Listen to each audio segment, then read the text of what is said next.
Hello everyone, welcome back once again my YouTube channel master ji में आप सभी का मोस्ट वेलकम है। एक बार फिर से मैं आपके सामने पुराने सीरीज को मैं स्टार्ट करने वाला हूँ, जिस सीरीज का नाम आप लोग को शायद पता होगा, poetry section author series. Poetry section author series में हमने 1 to 5 तक सारा चैप्टर का नाम और राइटर का नाम कंप्लीट वीडियो मैंने बनाया। आज से हम लोग देखेंगे चैप्टर नंबर 6, जिसका नाम है द सोल्जर। चैप्टर का नाम क्या हो गया? द सोल्जर, जिनके लेखक का नाम है, राइटर का नाम है रूपर्ट ब्रूक। इस वीडियो को शुरुआत करने से पहले आज का मोटिवेशनल लाइन आप सभी बच्चे के लिए, कामयाबी जो होती है वो सुबह जैसी होती है। कामयाबी जो होती है वो सुबह जैसी होती है, जो मांगने से नहीं जागने से मिलती है। इसलिए आप लोग भी जागिए और कामयाबी आपको जरूर मिलेगी। तो मैंने क्या क्या लिखा है उसके बारे में हमने बता दें। जैसे आपका है यहाँ अबाउट ऑथर के बारे में लिखा हुआ है, ठीक इसके बाद अबाउट चैप्टर के बारे में लिखा हुआ है। तो चलिए पहले हम लोग जानते हैं लेखक के बारे में। लेखक का नाम तो आप लोगों को पता होगा, लेखक का नाम यानी राइटर का नाम रूपर्ट ब्रूक हो गया।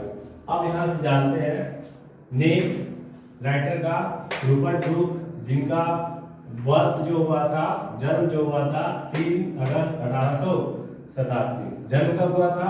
3 अगस्त 1887 में हुआ था, इंग्लैंड में हुआ था। इनकी अगर डेथ की बात करें, इनकी मृत्यु की बात करें, इनकी डेथ जो हुई थी 3 अप्रैल 1915 में हुआ था। 3 अप्रैल 1915 में हुआ था। और एक चीज आपको बता दें, इनका डायट रीजन जो था, मरने का कारण जो था, वजह जो थी, उनको सेप्टिसीमिया हो गया था।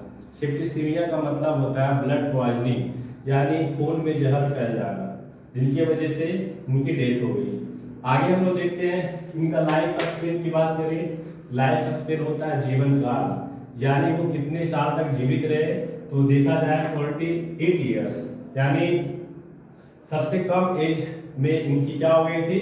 डेथ हो गई थी, मात्र 28 साल की एज में। उसके बाद आगे देखते हैं नोन एज, इनको बार पोएट के नाम से जाना जाता है। क्योंकि एक सोल्जर थे, है ना, इसलिए इनको बार पोएट के नाम से जाना जाता है। आगे देखते हैं इनको इंग्लिश पोएट, ब्रिटिश पोएट भी कहा जाता है। क्या कहा जाता है?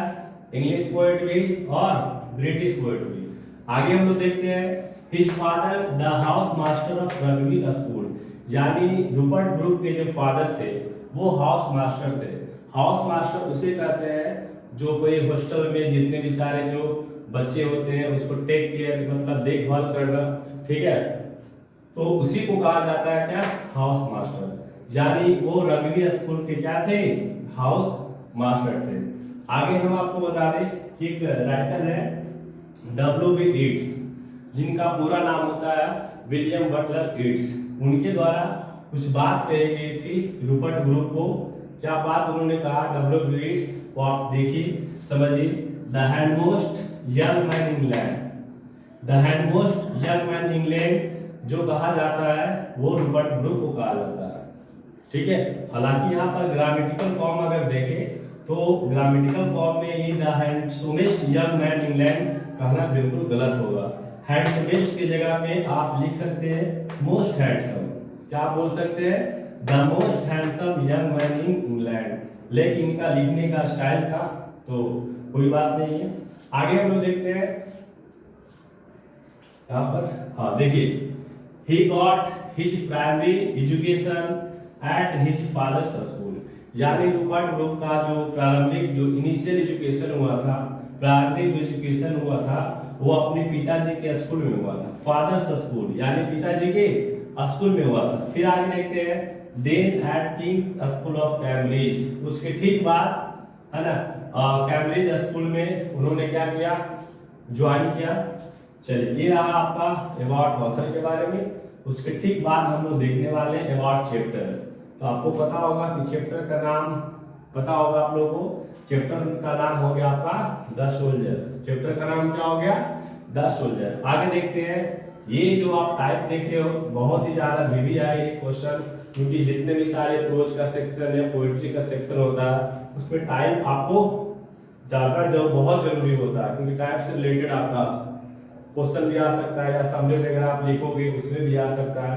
ठीक है, तो इसका टाइप अगर देखेंगे तो किस प्रकार की कविता है, एक बार पोयम है, ठीक है, और साथ ही साथ सोनेट पोयम है। उसके ठीक बाद एक पेट्रोटिक पोयम है।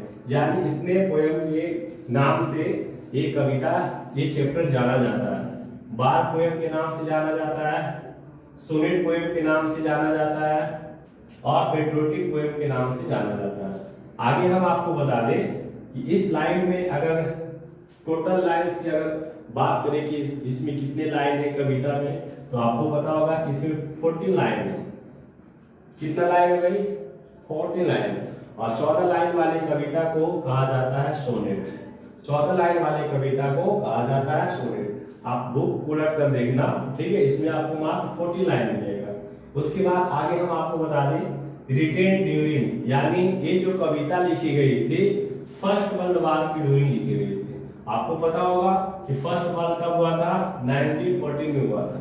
प्रथम विश्व युद्ध कब हुआ था? 1914 में। तो फर्स्ट वर्ल्ड वॉर की ड्यूरिंग एक कविता को लिखा गया। हो सकता है आपके एग्जाम में क्वेश्चन आएगा कि विच world war which has retain the poem the soldier, तो आंसर आपको क्या बताना है? First world war. ठीक है, आगे देखिए पब्लिश जो ये कविता हुआ था 1915 में हुआ था, यानी लिखा गया था ये 1914 में, बट पब्लिश हुआ था कब? 1915 में।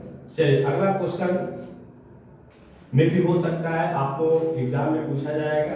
तो हमने अबाउट ऑथर के बारे में लिखा इंग्लिश वर्ड यूज 4 टाइम, यानी जब इस कविता को आप पढ़ोगे या हम जब इस कविता को पढ़ाएंगे तो वहां पर आपको देखने को मिलेगा कि इंग्लैंड जो वर्ड है इस कविता में कितनी बार यूज हुआ है? तो 4 टाइम्स हुआ है, मतलब 4 बार यूज हुआ है। इंग्लैंड शब्द कितना बार यूज हुआ है? 4 बार यूज हुआ है। हो सकता है आपके एग्जाम में आ सकता है कि how many English word use in the poem the soldier, यानी द सोल्जर में कितने इंग्लैंड शब्द जो है कितनी बार यूज हुआ है? तो आपको आंसर क्या बताना है? 4 टाइम्स। फिर आगे देखते हैं इंग्लिश वर्ड यूज 2 टाइम्स, यानी इंग्लिश जो वर्ड है वो आपको 2 बार यूज हुआ है, और इंग्लैंड जो वर्ड है आपको 4 बार यूज हुआ है। लेकिन अगर बोथ इंग्लैंड और इंग्लिश देखा जाए, यानी इंग्लिश और इंग्लैंड देखा जाए, तो आपको पता होगा कि 4 और 2 कितना हो जाएगा? 6 टाइम ये दोनों वर्ड यूज हुआ है। यहाँ तक कोई दिक्कत नहीं है। इसके ठीक बाद थोड़ा सा हम सोनेट के बारे में आपको हम इंफॉर्मेशन देने वाले हैं। आपको पता है सोनेट में 40 लाइन होता है। 14 लाइन वाली कविता को हम लोग सोनेट कहते हैं। ये सोनेट 2 पार्ट में बटा होता है, एक आपका ऑक्टेव हो गया, एक आपका हो गया सेस्टेट। ये भी आपको बता दें कि फर्स्ट 8 लाइन जो होती है उसको ऑक्टेव कहते हैं। The last 6 lines are called sestet, यानी लास्ट 6 लाइन को हम लोग सेस्टेट कहते हैं, 8 लाइन को हम लोग क्या कहते हैं? ऑक्टेव कहते हैं। इसी सुंदर लाइन के साथ आपका ये वीडियो खत्म होता है। अगर आप 12th के बच्चे हैं तो अपने फ्रेंड्स के पास जरूर शेयर करेंगे। Thanks for watching this video. Best of luck.